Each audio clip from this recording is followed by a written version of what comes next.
E aí, pessoal, como é que vocês estão? Meus irmãos, minhas irmãs, meus amigos? Pois é, estamos de volta para mais um vídeo em nosso canal. Tudo bem com vocês? Tudo em paz? Tudo tranquilo? E então, vamos lá? Em nosso vídeo anterior, pudemos constatar que a história de Ruth é muito mais que uma bela história de amor com um final feliz. É uma profecia para os últimos dias e que já está em franco cumprimento. Já no vídeo de hoje, nós vamos ver algumas coisas da vida de Saulo de Tarso, especificamente uma coisa. Saulo de Tarso, conhecido como o apóstolo Paulo. Vamos descobrir que a história de Paulo é muito mais do que aquele milagre que lhe aconteceu na estrada de Damasco. E tão bela quanto a história de Ruth é a história de Paulo, o maior dos apóstolos. Será que tem alguma semelhança entre esses dois importantes personagens bíblicos? E qual é essa semelhança? E também quais as possíveis diferenças entre as histórias de Ruth e de Saulo de Tarso, o apóstolo Paulo?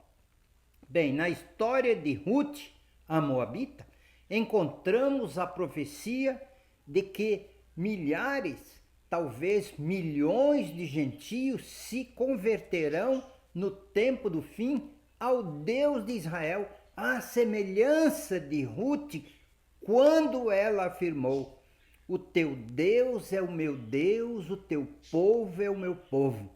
Portanto, Ruth, como gentia, simboliza os gentios, aqueles que, não sendo judeus, aceitarão a Jesus e assim eles serão enxertados na oliveira que é Israel, como diz o apóstolo Paulo na carta que escreveu aos Romanos, e nós lemos no capítulo 11 e no verso 17. Se, porém, alguns dos ramos foram quebrados, tu, sendo oliveira brava, foste enxertado em meio deles e te tornaste participante da raiz e da seiva da oliveira. Com o apóstolo Paulo, o que lhe aconteceu na estrada de Damasco, quando reconheceu que Jesus era o Messias de Israel, foi muito mais que um milagre, era o anúncio de uma profecia. Também no fim dos tempos, milhares, talvez milhões de judeus aceitarão, sim, a Jesus como o Messias de Israel, assim como Paulo aceitou ali quando ia para Damasco. O que aconteceu com ele foi um tipo do que acontecerá com milhares e milhares de judeus antes do retorno de Jesus a este mundo, em cumprimento a outras profecias, como esta que nós encontramos lá no livro do profeta Isaías, no capítulo 44, versos 1 a 5. É simplesmente extraordinário o que Deus ainda vai fazer. Olha só: agora, pois, ouve, ó Jacó, servo meu, ó Israel, a quem escolhi. Assim diz o Senhor que te criou e te formou desde o ventre e que te ajuda. Não temas, ó Jacó, servo meu, ó amado a quem escolhi, porque derramarei água sobre o sedento e torrentes sobre a terra seca. Derramarei o meu espírito sobre a tua posteridade e a minha bênção sobre os teus descendentes. E brotarão como a erva, como salgueiros junto às correntes das águas. Um dirá: eu sou do Senhor. Outro se chamará pelo nome de Jacó. E outro ainda escreverá na própria mão: eu sou do Senhor. E por sobrenome tomará o nome de Israel. Estas palavras proféticas de Isaías mostram para mim e para você, para todos nós, de uma maneira cristalina, que Deus irá enviar o seu Espírito sobre o seu povo eleito, Israel, assim como enviou a Saulo de Tarso na estrada de Damasco. E isso, na verdade, já começou a acontecer, sobretudo após a criação do Estado de Israel em 14 de maio de 1948. Dizemos isso porque após essa data, milhares de judeus, e com o passar dos anos, milhões deles voltaram a Israel, voltaram à sua pátria de origem, vindo de mais de 140 países, depois que passaram pela diáspora após o ano 70. Vejam o que disse o profeta Ezequiel no seu livro, no capítulo 37, verso 21. Dize-lhes, pois, assim diz o Senhor, eis que eu tomarei os filhos de Israel de entre as nações, por onde eles foram, para onde eles foram, e os congregarei de todas as partes, e os levarei para a sua própria terra. Poucos anos antes, de 1948, apenas alguns poucos milhares de judeus viviam na terra que tinha sido prometida a Abraão, a terra prometida. Já a partir do ano da formação do Estado de Israel, a população era estimada em cerca de 1 milhão de judeus, sendo que destes, olhem bem, cerca de 30% não mais criam no Deus de Israel como creram os seus antepassados. Talvez em função da tragédia e do flagelo que foi o Holocausto na Segunda Guerra Mundial. Mas o restante continuou a manter a fé no Deus de Abraão, Isaque e Jacó e a proclamar o Shema, que diz: Shema Israel, Adonai Eloheinu, Adonai Echad, que significa: ouve, ó Israel, o Eterno é nosso Deus, o Eterno é um. No entanto, pessoal, apesar de milhões de judeus terem voltado à sua pátria, à sua terra que fora prometida por Deus nessa época, 1948, em sua imensa maioria, eles não voltaram para Deus, a não ser fisicamente. Depois que foram levados para o exílio em Babilônia, quando viviam em um clima de grande angústia e aflição, sabe quem surgiu? Os fariseus surgiram e eles começaram a pregar que Israel deveria se voltar para Adonai, o Senhor, pois a causa daquele exílio era a idolatria e o afastamento de Deus. Os fariseus tiveram grande importância nessa época e criaram as primeiras escolas de rabinato. E assim surgiram os primeiros rabinos. Depois do exílio, não houve mais idolatria. Pelo menos a semelhança do que havia ocorrido antes do exílio. Seria agradável aos olhos de Deus e para a própria salvação daqueles que estavam voltando para a sua terra prometida em 1948, que surgisse um outro grupo semelhante aos fariseus para pregar a eles que não bastava que eles voltassem para Israel, para a terra prometida, era necessário que eles se voltassem para o Deus da terra prometida, o Deus de Israel. Mas a profecia maravilhosa, contida na aceitação de Jesus como Messias por parte de Saulo de Tarso, pessoal, já começou a se cumprir. Mas eu creio sinceramente que esse milagre de Techuvá, esse retorno a Deus, começou a se cumprir após a criação do Estado de Israel em 1948, mas de uma maneira mais clara, após a vitória na Guerra dos 6 Dias em 1967. Até essa época, 1967, não havia mais que 50 judeus messiânicos, aqueles que criam que Jesus era o Messias, mas hoje já existem espalhados pelo mundo mais de 1.100.000 judeus messiânicos, e apenas em Israel existem mais de 110 sinagogas judaico-messiânicas. Apenas nos Estados Unidos, vejam bem, há mais de 500.000 judeus messiânicos. A profecia contida no que aconteceu com Saulo de Tarso, o apóstolo Paulo, quando ia pela estrada em direção a Damasco, está em franco cumprimento.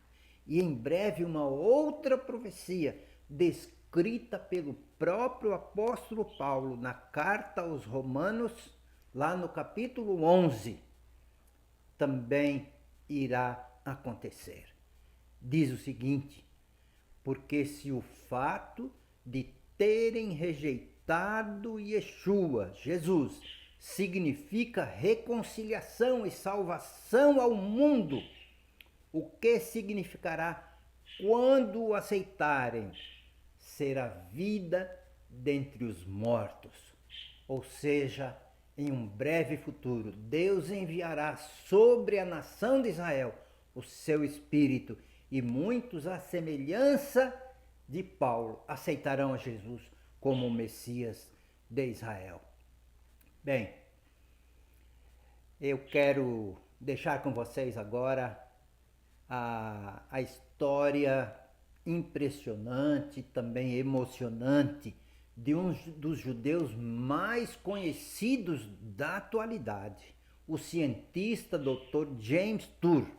E veja como o que aconteceu com Saulo de Tarso, o apóstolo Paulo, não foi uma profecia, que já está em autêntico e verdadeiro cumprimento.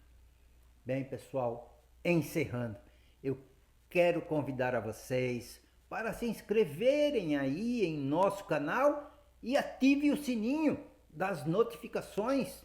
Aliás, eu peço que você deixe o seu like, deixe o seu comentário, e se você gostou desse vídeo, compartilhe também com outras pessoas.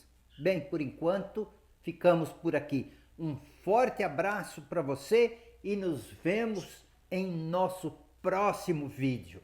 Até lá. Agora assista. Recebi meu PhD no campo da Química Orgânica, pós-doutorado na Universidade de Stanford. Juntei-me ao grupo do homem que vai ganhar o Prêmio Nobel em Química, votado uma das top 50 mentes mais influentes no mundo. Fui professor na Universidade de Harvard. Eu discursei em cada uma das maiores universidades deste país. Tenho mais de 650 publicações de pesquisas, votado na revista RD como cientista do ano. Eu estou na Academia Nacional de Inventores. Eu sou membro da Associação Americana para Avanço da Ciência. Tenho mais de 120 patentes iniciadas. Iniciei 7 ou 8 companhias. Trabalhamos em áreas que abrangem da medicina, a ciência material, de eletrônicos, memória de computadores, dispositivos médicos. Trabalhamos em um abrangente alcance de áreas. Mas mais do que tudo isso, o que mais significa para mim é que eu sou um judeu que acredita que Jesus é o Messias. Eu cresci fora da cidade de Nova York. Eu pensava que todo mundo era judeu, eu sequer sabia que havia qualquer outra coisa. Não tinha interesse particular nenhum nisso. Outro que, quando todos os meus amigos faziam bar mitzvah e bat mitzvah, então eu comparecia, claro, toda semana. Nunca houve realmente nenhuma excitação para mim. Me lembro uma vez mesmo que tentei falar com um rabino. Ele apenas me ignorou. Havia muito pouca explicação para mim. Eu lembro, quando fui para a faculdade, comecei a encontrar um número de pessoas que diziam ser cristãos nascidos de novo, que era um termo estranho. Como? O que é nascido de novo? O que você quer dizer com nascido de novo? Uma pessoa me viu na lavanderia e disse: "Você se importa se eu te der uma ilustração do Evangelho?" E lembro que sentamos ali e ele começou a desenhar um penhasco com um homem de um lado e desenhou um pequeno homem e outro penhasco com Deus do outro lado. E um grande abismo no meio que ele etiquetou com pecado. Olhei para ele e disse: "Não sou um pecador. Eu nunca matei ninguém, nunca roubei um banco, como poderia ser pecador?" E ele lê um verso da Bíblia: "Pois todos pecaram e decaíram da glória de Deus." No judaísmo moderno, nós nunca realmente conversamos sobre pecado, não me lembro de nenhuma vez conversarmos sobre pecado em casa. Então tornou a outra passagem. Jesus disse: "Eu digo a vocês, que qualquer que olhar para uma mulher com lascívia por ela, já cometeu adultério com ela em seu coração." Pau! Eu senti como se eu tivesse sido socado bem no peito. Ali eu estava, novo na faculdade, pensei que ninguém sabia. Eu tinha essas revistas e me tornei adicto à pornografia. Eram apenas revistas. E tudo de repente, alguma coisa que estava escrito na Bíblia de alguém que viveu 2000 anos atrás me chamava para fora disso. E eu me senti imediatamente convicto e agora percebia como eu era um pecador. Quando eu li nas Escrituras o que o pecado é, então soube que eu era um pecador. Como vou chegar a Deus? Nós, judeus, sabemos melhor do que ninguém, sem o derramamento de sangue, não há perdão do pecado. Esta descrição de Isaías 53, de como ele suporta sobre si meu pecado, as coisas que fiz, isto era ele, este era o homem, que tomou isto sobre si na cruz. O perfeito Deus vem e entrega a si mesmo por nós. Ele é aquele que dá a si mesmo por nós. Comecei a perceber quão judaico o Novo Testamento é. Este livro é tão judaico, o Novo Testamento é tão judaico, é tudo sobre o povo judeu. E então, em 7 de novembro de 1977, eu estava sozinho no meu quarto. A percepção de que Yeshua é aquele que morreu na cruz. E eu disse: "Senhor, eu sou um pecador, por favor, me perdoe, entre na minha vida." Então, de repente, alguém estava no meu quarto. E abri meus olhos, estava de joelho, abri meus olhos, quem estava ali? Aquele homem, Jesus Cristo, esteve no meu quarto. Este impressionante senso de Deus. Jesus estava no meu quarto e eu não estava com medo. Tudo o que comecei a fazer foi apenas chorar. A presença era tão gloriosa, pois ele estava ali, no meu quarto, naquele dia. Eu não quis me levantar. E este impressionante senso de perdão simplesmente começou a vir sobre mim. Era ele. Finalmente me levantei e não sabia o que fazer. Não sabia quem contar. Aqui está, esse garoto judeu da cidade de Nova York, o que vou dizer? Meus primos estavam chocados. Como você fez isso? Você é judeu? Contando para minha mãe como eu tinha convidado Jesus para minha vida. Ela não falou muito. Ela estava chorando. Ela contou ao meu pai. Eles não estavam nada felizes. E ela disse: "Eu não os culpo por matar Jesus depois das coisas que ele disse. Quem ele é para ir contra esses líderes religiosos que dedicaram suas vidas para ajudar pessoas e dizê-los que eram tumbas branqueadas? Quem é esse jovem homem nos seus 30 para dizer isto a esses estudiosos? Ele teve o que mereceu." E minha mãe é uma leitora muito profunda, pensativa e cuidadosa. Ela leu de Gênesis, atravessando do Tanakh, a coisa toda. Quando ela terminou, eu disse: "O que você acha?" Ela disse: "Deus nos advertiu várias e várias vezes. Ele nos advertiu. Quando minha filha tinha por volta dos 15, minha mãe e pai vieram nos visitar. Certa hora, minha mãe foi no quarto dela por muitas horas.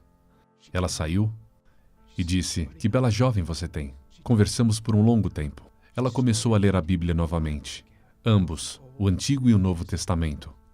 Um dia, não muito depois disso, ela me chamou no telefone. Na idade dos 72, ela disse, Jimmy, você não vai acreditar no que houve. Eu disse, o que aconteceu? Ela disse, eu só estava lendo. E me atingiu. Me atingiu. O modo como ele deu sua vida. Agora eu acredito. Jesus é o Filho de Deus.